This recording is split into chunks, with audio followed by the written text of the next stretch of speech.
Karen's show. Thank you for joining us on the 29th of Feb.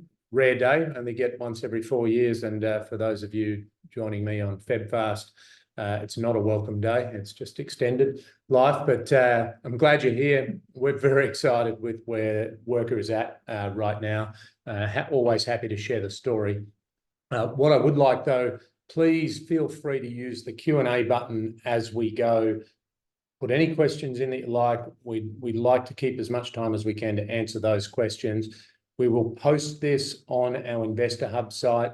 There is an opportunity there to put any questions you like. I respond to all of them, so I'm comfortable doing that. So if people don't feel like raising a question today, of course, I'll do it. If you wish that to be anonymous, I'll, of course, won't post your question itself, but we'll post the answers to everybody so that all shareholders get the same insight.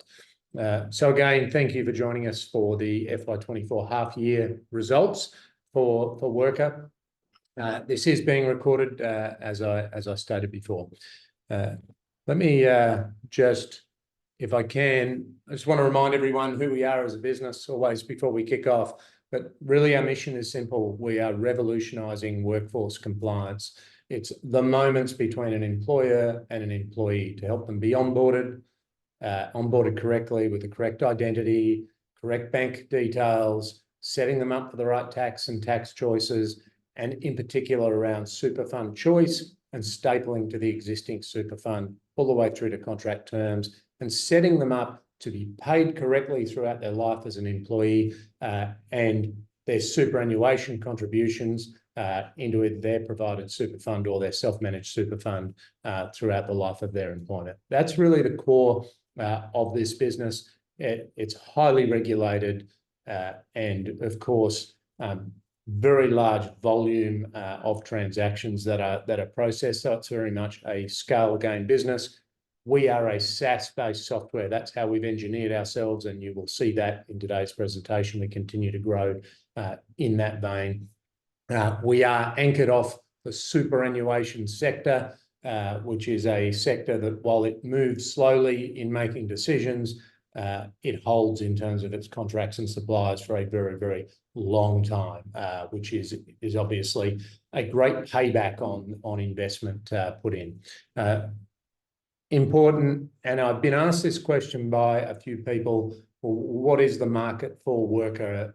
What is the opportunity that Wrkr serves? So I just want to touch on this before we jump into the financials. So obviously, it's an enormous market of opportunities. There's some 24 million superannuation fund members out there, about 1 million people in SMSFs, 600,000 actual SMSF accounts, and it grows about 5% per annum.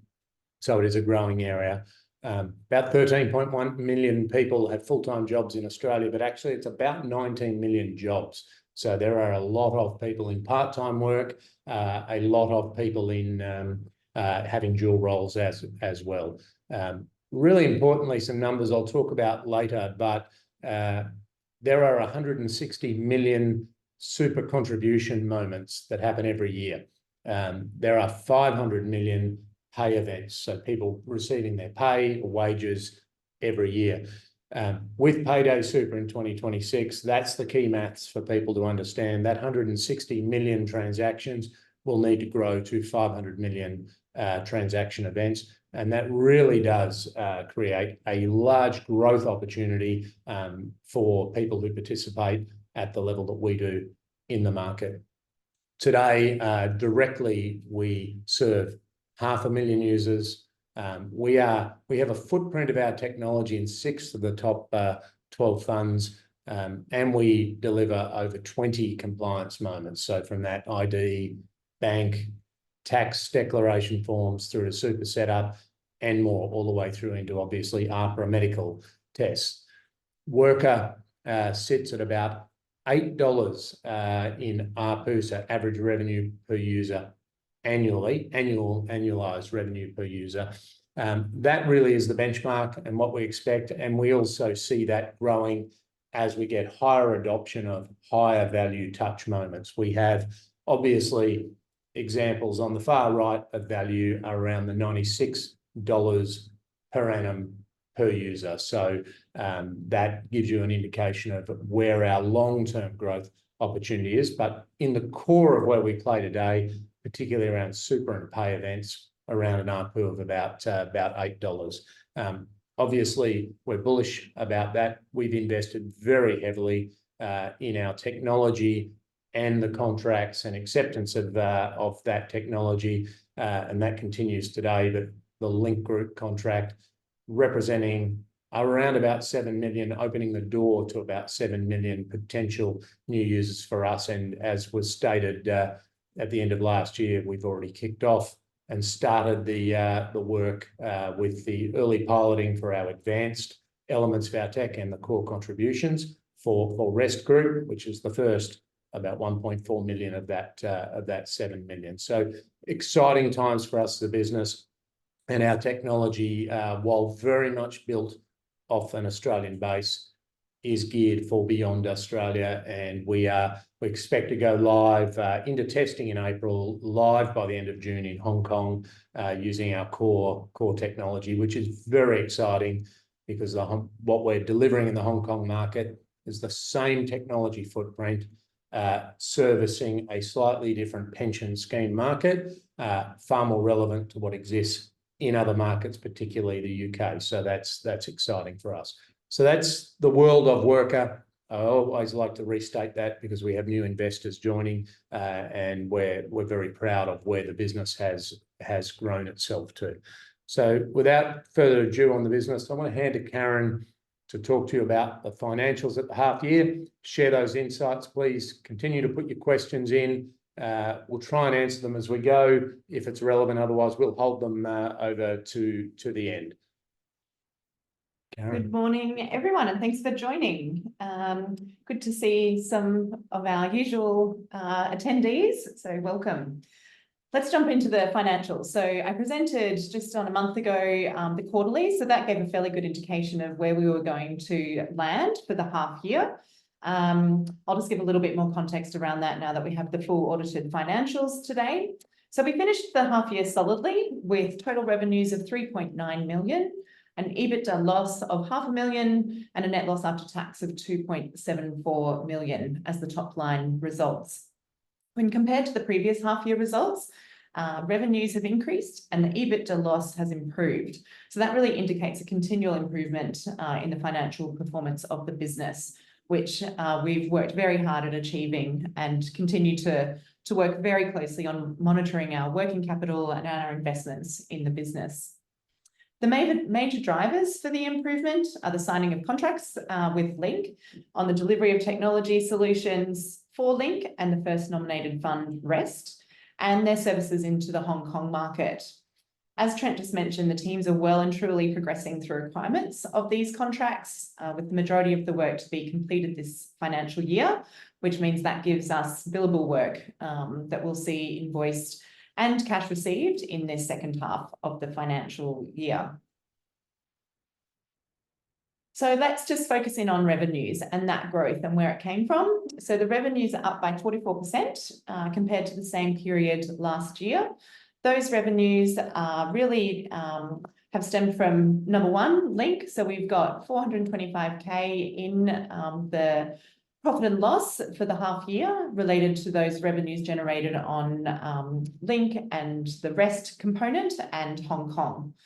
Additionally, we've seen the maintenance of interest, well, the stability of interest rates, I guess you would call it now. So we've seen that float income remain. The rates did continue to go up in this half of the year compared to the prior year, similar half. So we've seen an increase in our float income off the back of our contributions processing. SMSF Hub, I love to always mention it, continues to see growth. And that is a great result for us. Then the last thing is that we have continued the development of product features in the Beam platform with Art. And so we are able to generate more license fees and support and maintenance fees out of that work. So that's the revenues. If I then have a look, I just wanted to kind of talk about the ARR of our revenues. So we're really trying to position the company to increase that ARR percentage of our total revenues. So we have seen a slight increase in this half of the year, 16% in fact, and that's on the back of the growth for not only the SMSF hub, but that increase in our platform license and support and maintenance fees. The work we're doing now with Link in that development and implementation will then move into the transactional phase of those 3-year contracts. So that's where we'll really see a continual ramp up of that ARR percentage to our total revenue. And you know, that's really where we see the value in the ongoing contract positions with Link. Moving into costs. So we did have an increase in costs.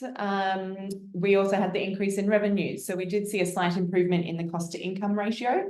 It wasn't as significant as you've seen in previous periods because we were really heavily investing upfront in readiness for the delivery of the Link contracts with such a short time frame to deliver. With the dates kind of for the end of this financial year, especially around Hong Kong, we had to make sure the platform was in readiness, the team was in readiness to go forward and deliver that contract now. So lots of hard work and investment done in the lead up of really getting these contracts finalised and hoping to move into that transactional phase as soon as we can. Additionally, we had the investment in our Wrkr platform to enable that multi-cloud and multi-jurisdictional investment. That obviously I've spoken about before has paid off in our Hong Kong, in winning the Hong Kong work with Link. So we've also got a strong pipeline, and so all of that investment will really help us to hopefully land some of those deals in the pipeline and continue to grow the business. Finally, I just wanted to mention the convertible notes. It's a pretty big line, and I'm sure some of you have kind of seen the impact it has had on our financials for the end of December. The accounting standards, and I won't get too technical here, require us to fair value the embedded derivative, which is really the conversion feature of the convertible notes in the financials. So there you've seen that $810,000 kind of hit to the P&L for that fair value of that embedded derivative. Now, the company is currently working through assessments of the convertible notes, which mature at the beginning of October. And we're looking at a number of different options there. And as we work through those, we'll provide more information about how they'll be treated as we approach maturity. Okay, moving on to the balance sheet. I think there is a couple of questions. I'll have a quick look through if there's anything I answer there before I move on to. We might come. Yeah. I'll just cover off the balance sheet and it might answer a few of these comments. So the balance sheet, so we've got cash sitting at 2 million at the end of December. Now, we did have a big a receivable that wasn't received on the 29th of December. That came in early January. That was $770,000. So it would have been quite a boost to that cash position, and it also would have meant that we had positive operating cash flows in the half year. So it was a bit of a shame that we missed that, but obviously we didn't miss out on the money. It came in January, so that will be reflected in the Q3 quarterly, which will be finalised in April. Then our cash burn rate did increase, but as I've mentioned, that was really to do with kind of front loading our investment into making sure we could deliver these Link deals, as well as creating the platform for growth, making sure that we're positioned for growth there, and also continual investment in our cyber posture and security and compliance programs. So in half two, if I kind of talk a little bit more around cash, because I'm sure it's a question on everyone's mind, our half two, we should see an increase in our cash receipts compared to half one. That's really on the Link contract. So specifically, Link Hong Kong, we have quite rigid deadlines and deliverable timelines for that work. We should see 1.4 million, build out to Link in this half year and get cash receipts on that. We also have some money on the Link Rest work as well coming in. Our art development, we're also expecting a slight increase from the first half in terms of the work that we're doing there with them. And then, yeah, I've already mentioned the convertible notes, so maybe I'll just have a look through the questions now and answer those.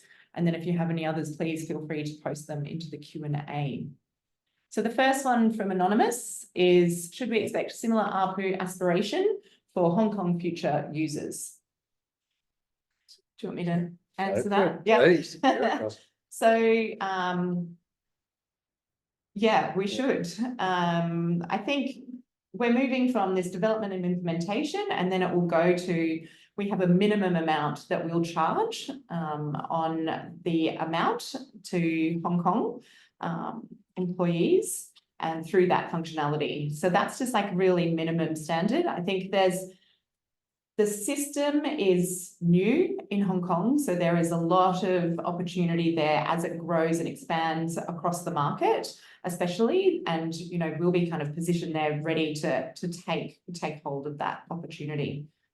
If Trent wants to add anything to that. Yeah, I'll just say in the first phase or first year of growth, the ARPU numbers will take at least 12 months to build to that 7 or 8, because it is in some ways a simpler solution. We don't receive float income because it's a singular payment, and through to HSBC, we don't have the individual onboarding software component. It's being introduced into that market at the moment. We think it will be a higher price point than our Australian point, but our base fees are somewhat higher, so it kind of sets us out. So it's a healthy ARPU, but it does miss one or two of the attributes of Australia, particularly float is exited out of that number. What we would say though is the Hong Kong market to us looks exciting, because it is they are moving down a dual pension system, which is what we're building for right now. And the EMPF is much more like a central clearing version of similar to the Australian superannuation market. And we expect our technology to be pushed forward into that space as well, which will include separate build work. You know, some services work associated as well. Yeah. Thanks, Trent. There's a comment here that says capitalized software, so I'll touch on that quickly. We're a software development company, so we would expect to be seeing our software capitalized. This is really the work we're doing on our Wrkr platform, which is the kind of new world that is the platform that we'll have available to upsell and cross-sell our products when we are able to go out to the link funds employers and provide further suites, which are self-service of our products. So there's a lot of development work going on there, and those costs are currently being capitalized. We'll start to amortize those once we kind of go live with those products. We should continue to see some consistent figures capitalized over the next half year. Yes. There's a couple of other questions, but what I might do is hold them off to the end. We'll just finish the last couple of the next on the calendar, and then come back. Sure. This is so I've just got a final slide here on just the historical financial results. I'll get Trent to switch on to the next slide. Sorry, there you go. Rose, thank Help you. us no good. So look, I'm just trying to show the trend here where, you know, it's a really positive trend in terms of revenues. We are improving our cost to income ratio, and they're just really strong indicators of the direction of the business. I presented this to you in calendar year, just because I wanted to show, although our revenues in this first half of the year are very similar to last half year, we have slightly lumpy revenue streams, and especially when we're in this kind of development and implementation phase of the business. So we are expecting to see stronger revenues in half two, but continuing that trend upwards. Fantastic. There's a couple here I'll answer, and then I'll move back to Karen on the financials. Good. There's a question here. It's a fairly modest revenue growth on platform for about 10%, which suggests that art is yet to migrate Q Super clients. Do we still expect this and over what time frame. So yeah, well, you perceive that quite well. Q Super has not migrated onto us yet. It still has a pre-existing contract that it is running down. We have seen our core technology and beam technology for art.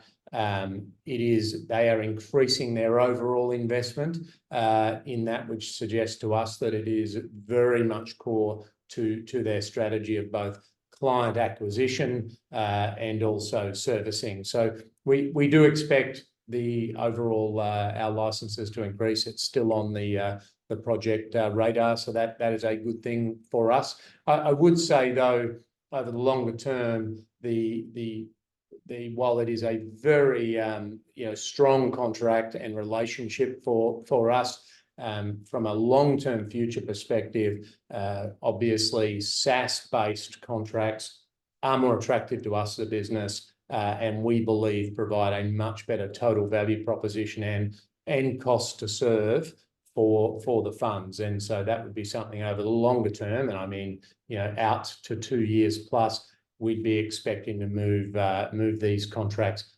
onto that type of footprint as well. So that may well coincide with some of the Q Super. There is a question here on further, when do you expect material Wrkr revenues, and what is required to achieve this? So the Wrkr, which is the onboarding component of our software, has been integrated into our core superannuation offering. We did that for a couple of reasons. One, the superannuation funds really value that core onboarding moment around super stapling and choice. That is actually live already on Beam, which is Art's platform. So that is some of the work we've already delivered. It's quite an impressive solution, albeit it's in the Beam brand. We are in the middle of pilot works now for REST, and what has been proposed for REST and for all of the link associated funds is a solution for the employer where that mobile element of the Wrkr onboarding is actually in the employer's brand, not so it creates a better trust moment for someone. If I'll just pick an anonymous brand, but if you're working for JB Hi-Fi, you would receive the onboarding screens in the JB Hi-Fi brand and be guided through that super selection. So we're already live with Ready, live with direct corporate clients. We are live in terms of in our platform feature build, but the really big lift to the Wrkr revenues is the rollout through REST in the first instance. If that pilot, and we do believe it will be successful, they are the indications that we're seeing at the moment, then that Wrkr technology is embedded and is rolled out, including Wrkr as the sub-brand, to their entire client base, which is a large amount of Australian employers. We don't really jump in and touch on this a lot, but I've worked with many SaaS software companies over the years, and I can tell you everybody's dream of going to market is often you want to see cash flows burnt. It's when you have to start driving direct sales out into that market to capture all of the Australian businesses. It takes, if you go to any of the telcos or any of the other industries, it takes years to grow to that level scale. Our partnership with the super funds really enables that scale to very large cohorts of Australian businesses over a very short amount of time.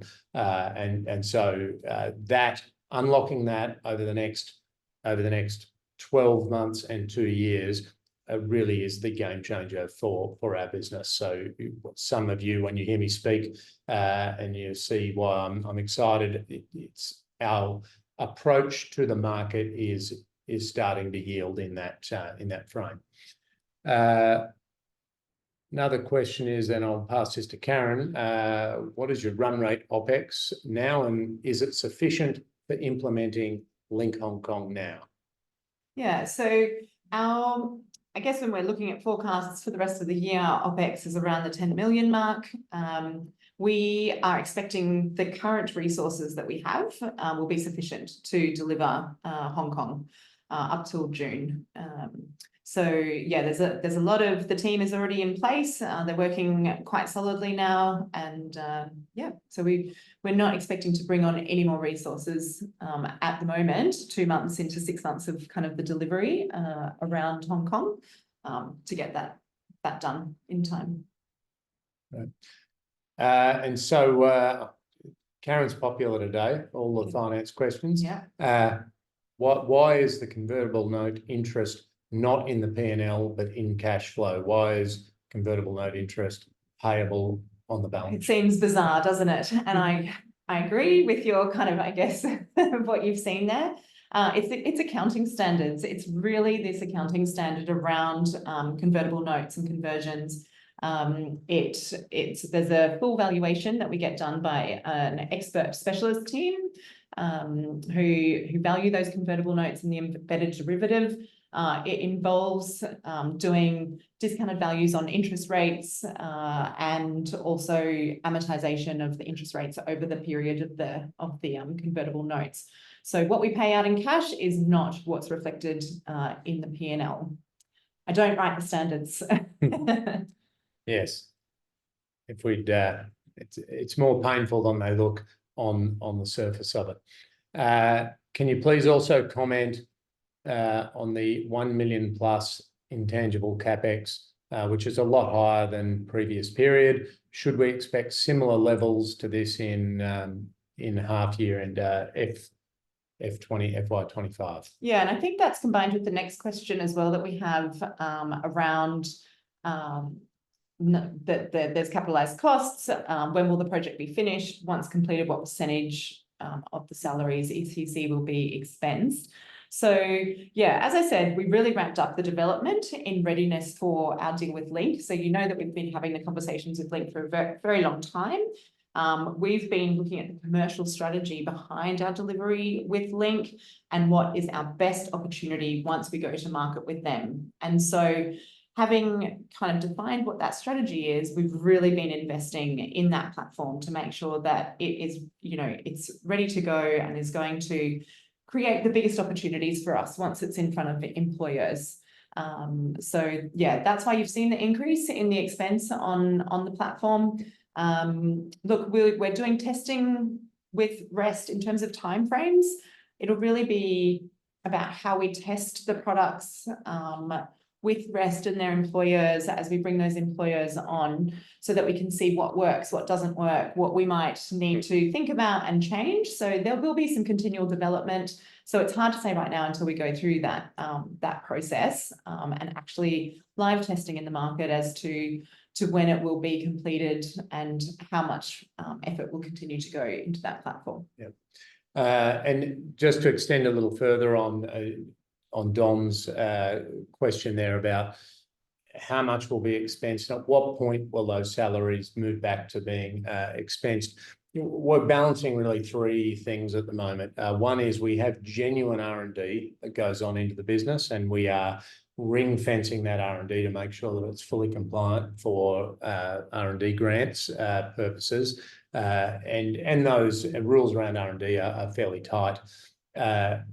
We then we're capitalizing some of our costs, and we're being cautious and sensible there.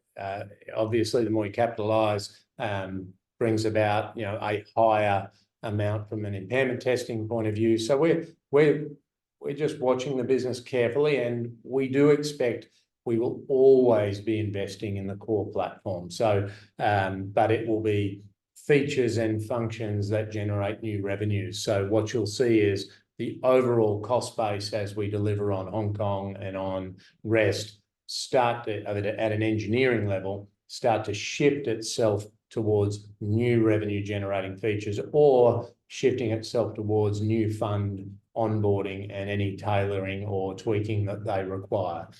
So the overall cost base will sit there. I do think you'll see us for the foreseeable future, our R&D will come in spikes. just to touch on the R&D element, because we're really, although we'd love to be building a lot more right now, there are a lot of future opportunities that we have line of sight. SaaS-based revenue in the short term drives the value of this business and therefore the value for shareholders. So that's where our core focus sits. And I'll just check if there's any others, and then there we go.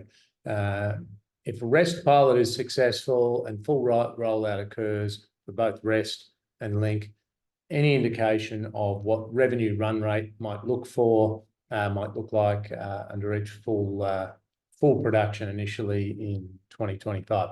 So look, the numbers I would run with on full production, I'm circa at an ARPU of between that $7 and $8 mark times all of their active members. So while they have about 2 million plus members today, some of those members are not in the accumulation phase. They are members who are now in retirement phase. So of those in accumulation, I think the number is probably closer to circa 1.4 million. That's the type of ARPU times our ARPU is what our expectation is. Obviously, we need to roll all those customers on. Contributions is an easier portion, which is about 5 of this, of the $8. That rolls on earlier and in larger chunks, but the rollout of the mobile element will take the period of time dependent on this pilot. One of the things that's being learnt through the pilot is what's the process that Link and REST will require to make sure they go out and give, which customers will get a white glove treatment, which customers will simply just be cut over onto the new system. These are not questions that are just being pondered. They're well and truly past that. We're into detailed implementation planning right now. So exciting from our perspective. They're the positive signals that I see. But yes, it'll take, the numbers are of that ilk, and we expect they will ramp up throughout next financial year. Right. And there's one other with regards to new investors mentioned. Has the business been of interest to larger fund managers or investor groups?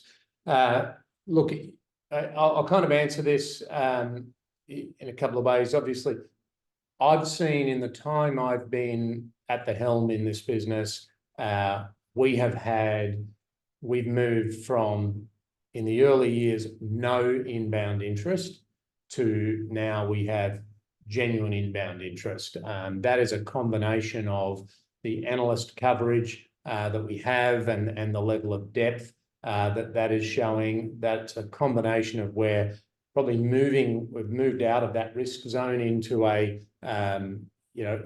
the indications are positive enough for people to feel confident. So that's probably the core driver. I've certainly had a lot more inbound calls, though we have a challenge. The challenge is liquidity.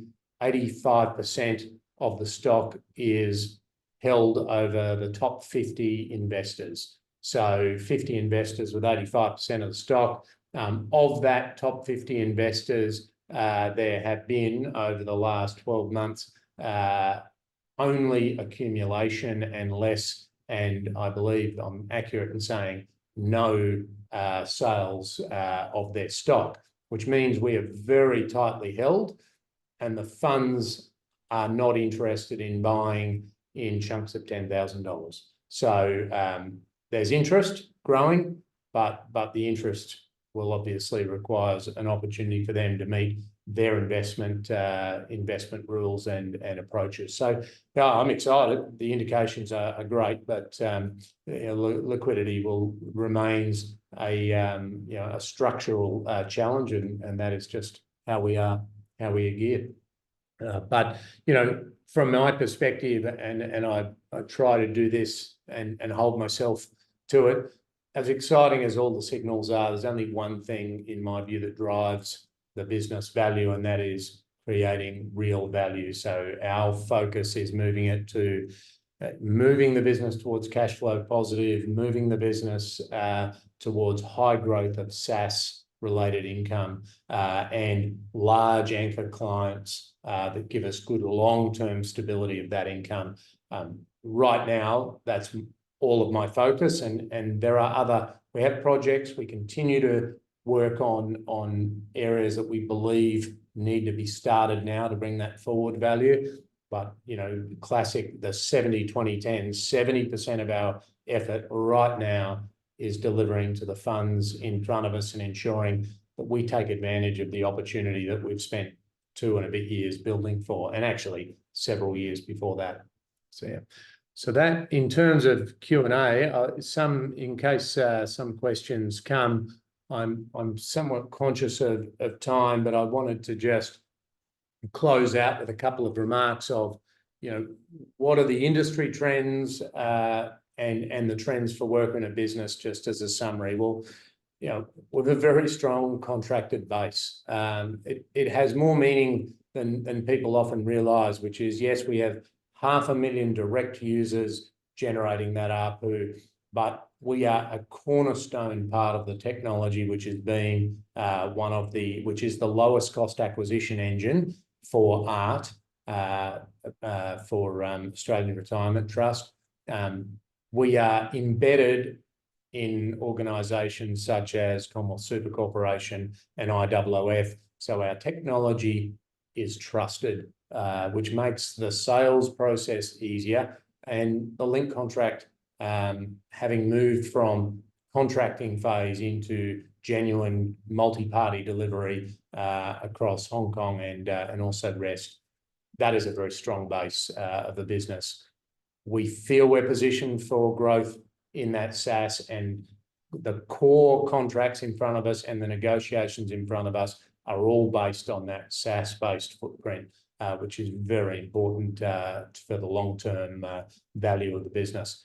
Strong financial management. Karen does a fantastic job and is in the detail across our business. So we have very strong visibility on both cost burn and timing of income, which is incredibly important. It's market-leading tech. It's very well regarded. It's trusted by federal, state government. I mean, we move transactions and information for people like CSC, for Defence Force. So you can imagine the hoops we jump through from that perspective. I don't want to touch on cyber today because there's a bit more coming on that, but that is a very exciting element and a bet that we took for the business that I think is going to set us apart.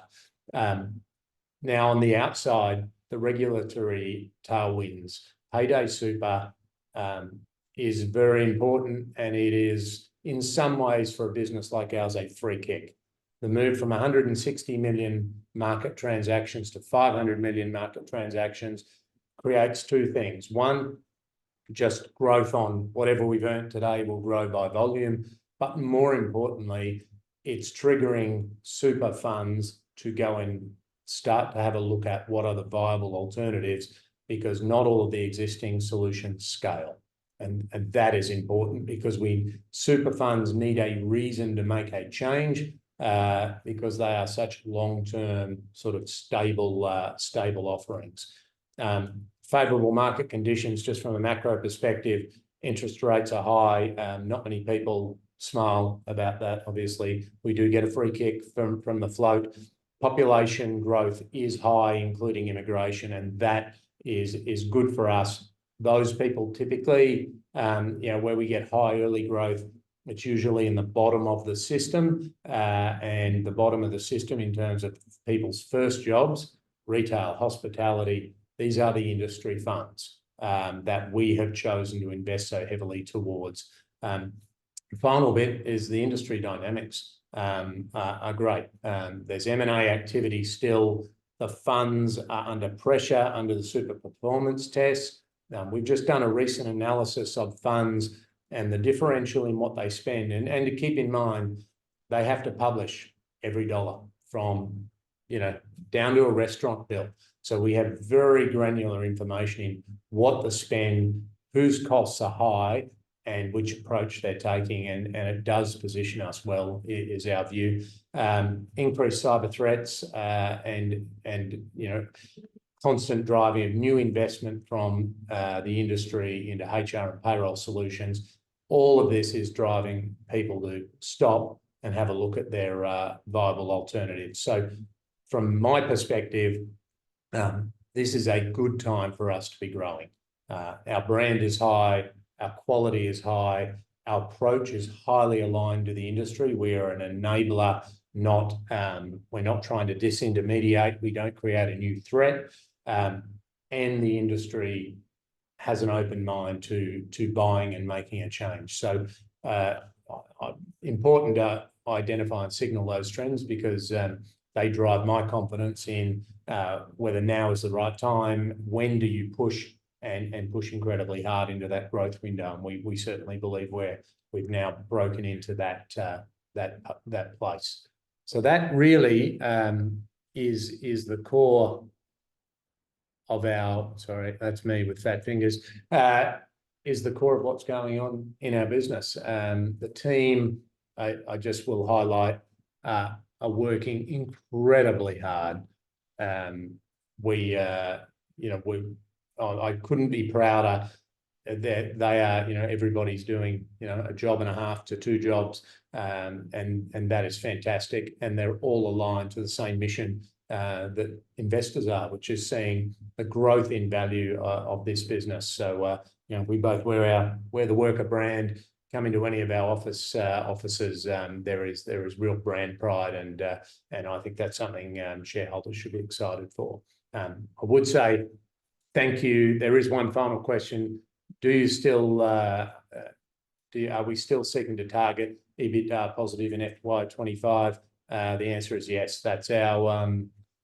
We are very cautious on making any statement to the market that we don't feel full confidence that we will back up, and that is guidance that we've given and we will stand by. So that's our business. Again, thank you to the investors and the analysts who cover us. We're excited. Love talking about the business. Please come to our Investor Hub, raise any questions you like. We love to share and let you know where we're headed. Thank you for taking your time and attending. Thank you.